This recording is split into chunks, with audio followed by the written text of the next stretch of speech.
Pohon beringin tegaknya tinggi, kalau rendah menyapu bumi, menghibur aku, menolong aku. Bertiuplah,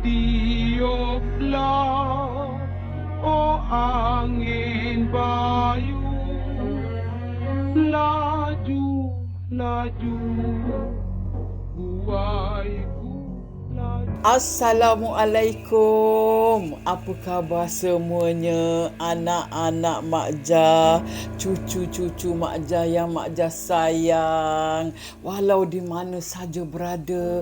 Apa khabar semuanya anak-anak? Alhamdulillah.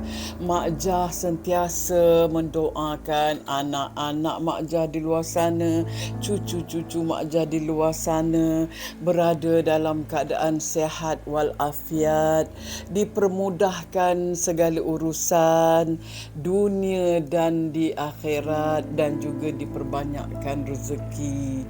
Ya Allah, semoga anak-anak Mak Jah sentiasa ceria, sentiasa orang kata berlapang dada, sentiasa bersabar dan sentiasa seronok menjalani kehidupan kita sebagai hamba Allah di muka bumi ini. Pertama sekali Mak Jah ingin mengucapkan terima kasih kerana sokongan anak-anak Mak Jah di luar sana sudi mendengar cerita-cerita Mak Jah. Terima kasih sayang, terima kasih semuanya.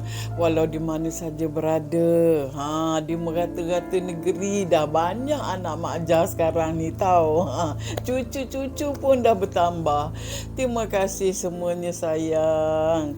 Jadi itulah dianya kan anak-anak, pada minggu ini seperti biasa minggu ini Mak Jah ingin berkongsi cerita dengan anak-anak pengalaman orang yang bawa Grab.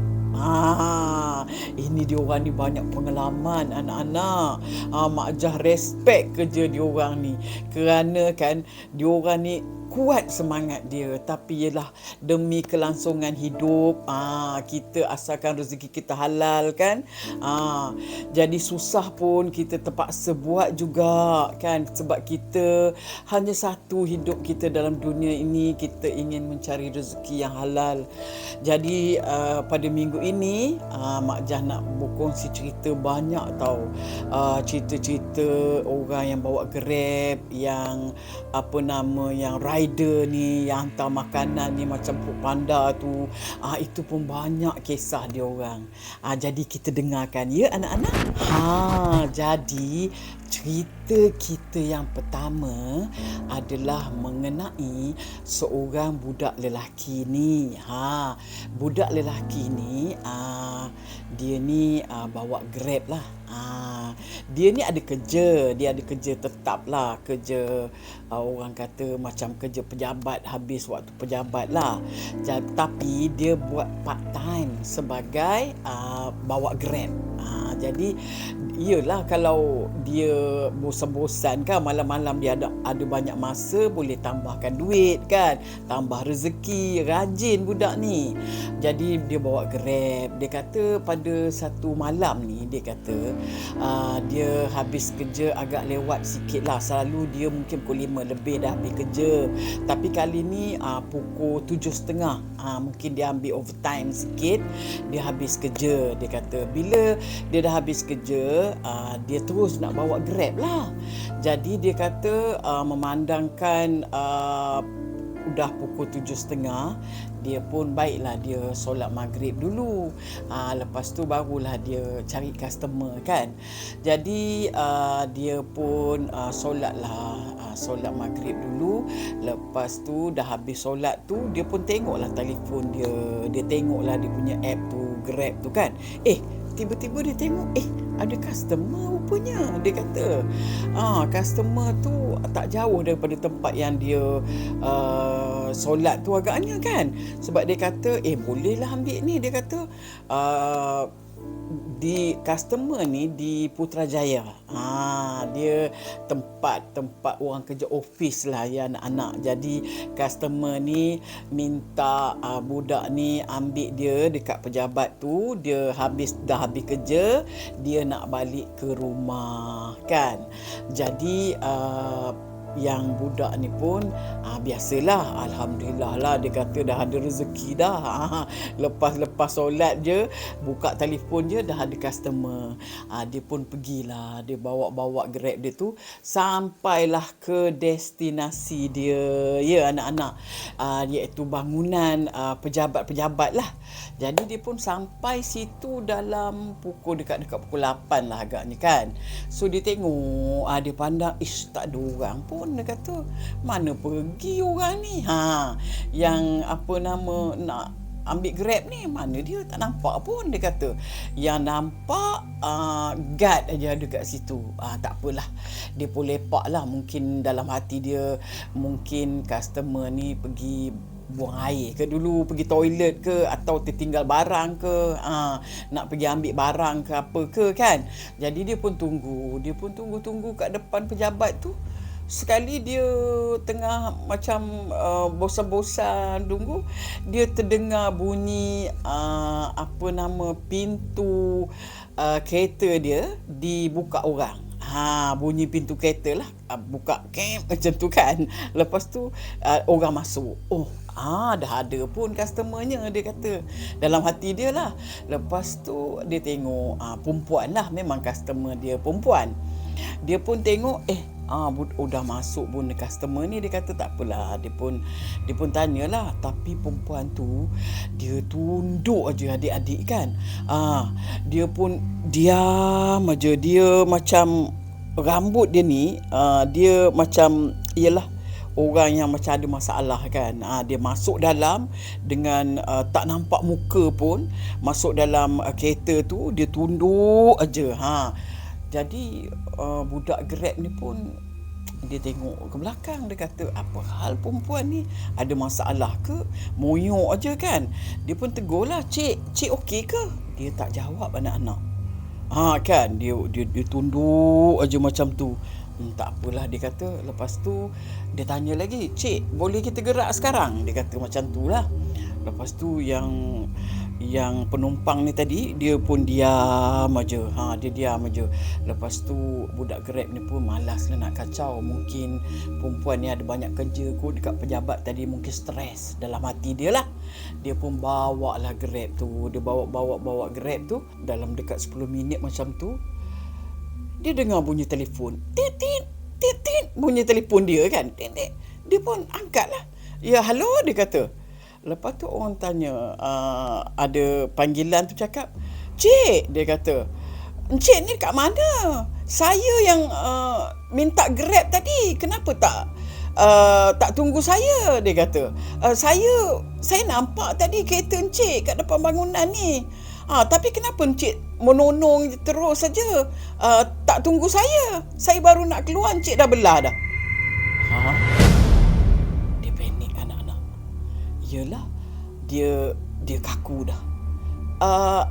Dia dah mula tergagap-gagap kan. Bukan ke dia dah panik anak-anak. Mak Jah pun, kalau Mak Jah pun panik, siapa yang dia bawanya tu?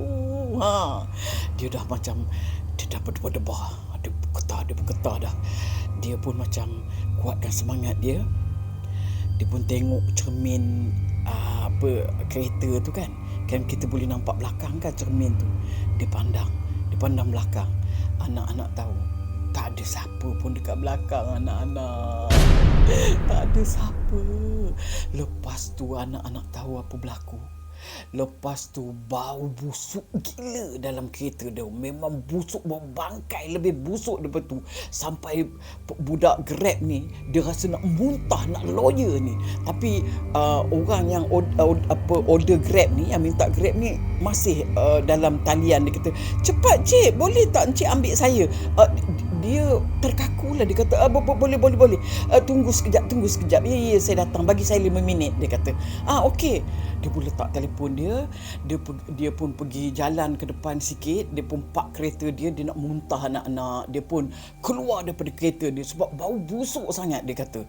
Lepas tu dia ambil nafas, duduk kat luar. Dia tenangkan diri dia. Ambil nafas, istighfar banyak-banyak.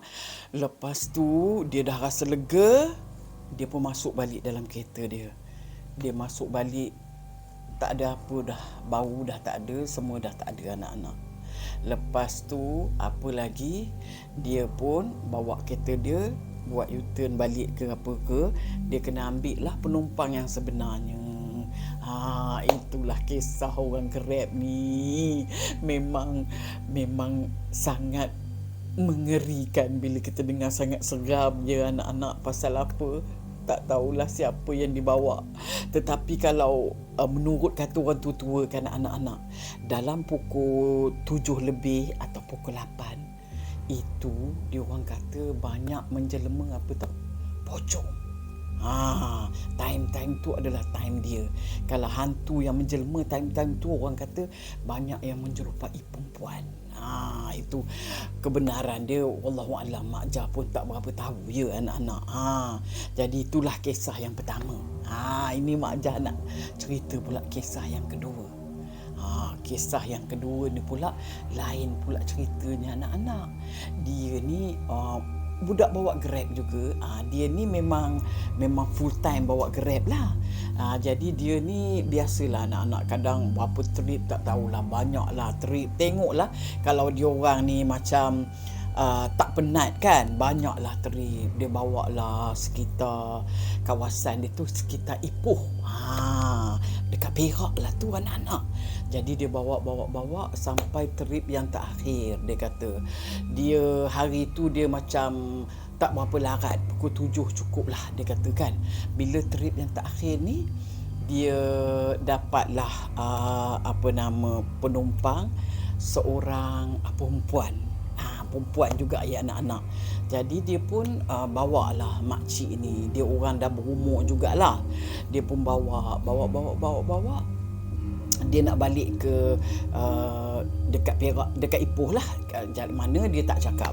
Tapi dia kata perempuan ni, dia kata berkelakuan yang sangat pelik. Aneh pun ada, dia kata. Sekejap dia cakap sorang-sorang.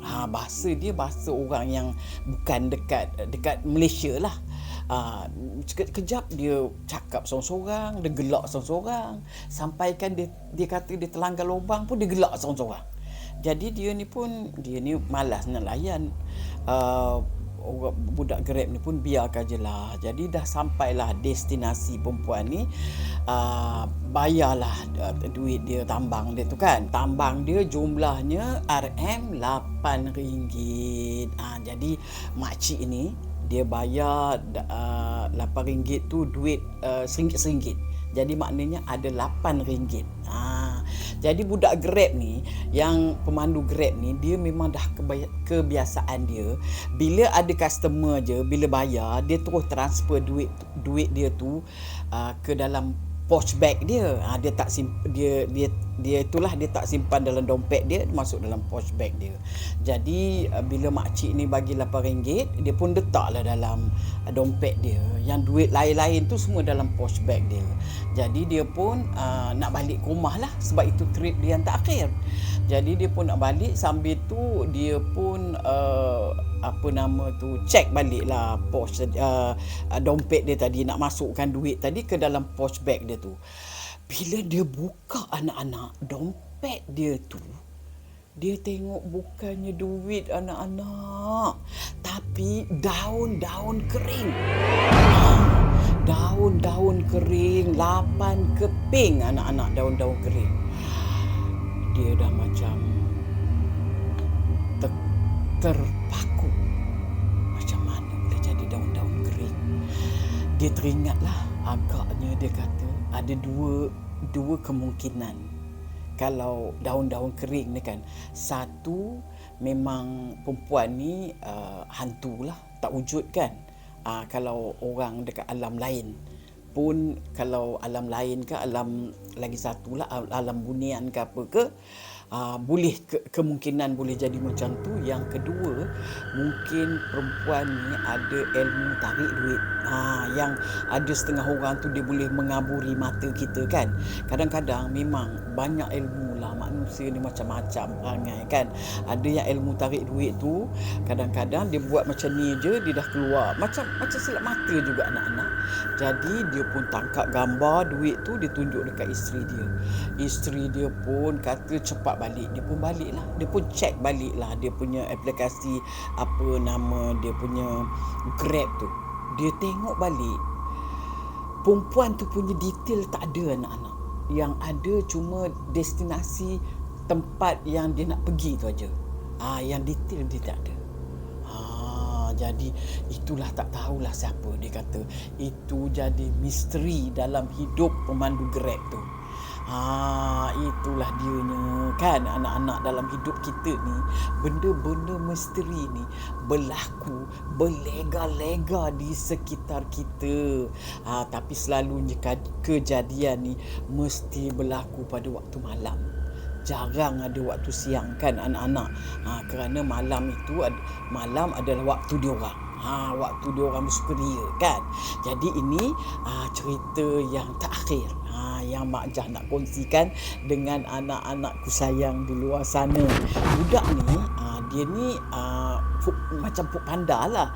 Dia ni riders yang hantar makanan tu kan. Jadi dia ni dia dapatlah order. Orang ni minta dia order makanan ringan lah kan, burger kan. Jadi minta hantarkan dekat satu kawasan di Cyberjaya. Jadi budak ni yang riders Food Panda ni, tak tahulah Food Panda ke apa jenis ke kan. Dia ni pun dah siap semua order tu, dia pun pergilah hantar. Dia bawa lah motor dia kan. Dia bawa motor dia pun hantarlah. Dia kata bila dekat nak sampai rumah tu, yang destinasi yang dibagi tu, dia pun call lah. Dia call lah, biasalah kan. Call nak bagi tahulah makanan dekat nak sampai kan. Jadi dia pun tak ada orang jawab. Dia call lagi, tak ada juga orang jawab. Ke mana ni, dia kata. Lepas tu dia pun bawa motor dia sampailah ke destinasi yang telah tertera dekat telefon dia tu. Sampai dekat situ dia terpaku. Pasal apa? Dia tengok anak-anak satu rumah teres.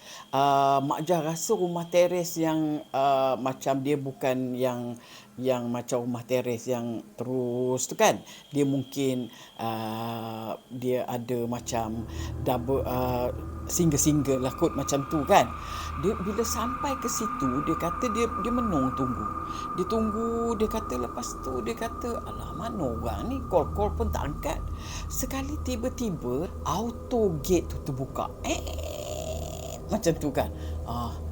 Okeylah, dia pun turun daripada motor dia kan. Dia pun bawa lah dia punya makanan tu tadi, yang burger yang dia orang order tu kan. Dia bawa masuk ke dalam.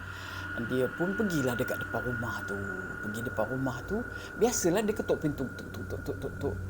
Assalamualaikum. Assalamualaikum. Macam tu lah dia kan. Assalamualaikum. Kalau orang Food Panda kan macam tu. Dia bagi tahu kita, dia ketuk pintu. Dia pun tak ada orang jawab. Senyap aja kan. Kenapa senyap je? Tengok rumah ni pun macam usang. Kenapa dia orang ni? Dia fikir macam tu. Dia pun tak sedap hati. Dia pun pergi ke belakang rumah tu anak-anak. Rumah ni mungkin Mak Jah rasa di sebuah-sebuah kot tau. Dia pergi ke belakang. Dia pun tengok, mana orang ni? Dia pun pelik jugalah kan. Kebetulan tingkap dekat belakang tu dia tak ada curtain. Jadi dia pergi intai. Dekat belakang. Dia pun intai anak-anak. Tahu apa dia nampak? Dia nampak perempuan pakai baju putih, berjalan slow je di awang-awangan, tak cecah tak cecah lantai. Tak cecah lantai anak-anak dia berjalan macam tu aja. Dia dah panik lah anak-anak. Dia tengok macam apa? Macam Pontianak tengah berjalan. Berjalan slow je macam tu. Dia dah menggigil dah. Dia menggigil. Ini apa berlaku ni? Masya Allah, dia katakan. Dia pun tak sedar hati. Dia berlari ke depan. Tapi budak ni, dia semangat dia kuat juga. Dia berlari dekat depan. Dia nak tahu juga apa berlaku. Apa yang ada dekat dalam rumah ni? Dia kata dia memang geram kan. Dia pun kebetulan dia dah pergi dekat depan rumah tu, ada lagi tingkap dekat depan rumah tu. Dia tak puas hati, dia nak tahu kepastian dia. Dia tengok dekat depan rumah tu, dekat tingkap tu, dia selak tingkap tu kan. Dia tengok apa yang ada dekat dalam rumah ni. Bila dia tengok anak-anak, tahu apa dia nampak? Dia nampak pocong anak-anak. Pocong tengah berdiri dan memandang dia. Kalau orang Perak dia panggil hantu bungkus. Pocong yang ada kain kapan tu kan, yang orang kata kepala dia macam ni, kaki dia macam ni, tengah betul-betul kejung macam ni. Tengok muka dia. Dia apa lagi anak-anak, dia berlari, dia letak makanan tu dekat depan pintu tu. Dia lari, dia tu pergi dekat motor dia pecut motor dia, terus tinggalkan rumah tu anak-anak. Siapa nak tunggu kan? Rumah yang dah lama. Rupanya yang order makanan tu bukannya manusia, hantu anak-anak. Kadang-kadang kejadian macam ni memang akan berlaku tau. Siapa kata zaman sekarang ni hantu tak mengacau manusia? Ada yang kena kacau anak-anak kan. Kalau kita pergi ke kawasan dia, memang ada yang kena kacau. Jadi itulah dianya kisah misteri Mak Jah pada minggu ni. Tadi kisah-kisah yang Mak Jah ceritakan tu dulu dah viral dah anak-anak. Tahun 2020 dulu viral cerita ni. Jadi Mak Jah teruja, Mak Jah seronok dengarnya. Mak Jah teringin nak berkongsi dengan anak-anak. Jadi apa pun anak-anak, Mak Jah minta maaf tau. Sekiranya Mak Jah ni terlanjur kata apa-apa yang anak tak berkenan, anak-anak, Mak Jah minta maaf. Dan juga Mak Jah minta maaf kerana mengambil masa anak-anak mendengar cerita-cerita Mak Jah. Jadi sama-samalah kita mendoa supaya kita ni sentiasa mendapat redha Allah. Mak Jah doakan anak-anak walau di mana saja anak-anak sentiasa ceria, sentiasa berlapang dada, sentiasa sihat sejahtera. InsyaAllah kita akan jumpa lagi di minggu hadapan. Ya anak-anak, jaga diri tau. Apapun, ingat pesan Mak Jah. Hidup di dalam dunia ni jangan leka, kerana ada yang memerhatikan kita setiap masa.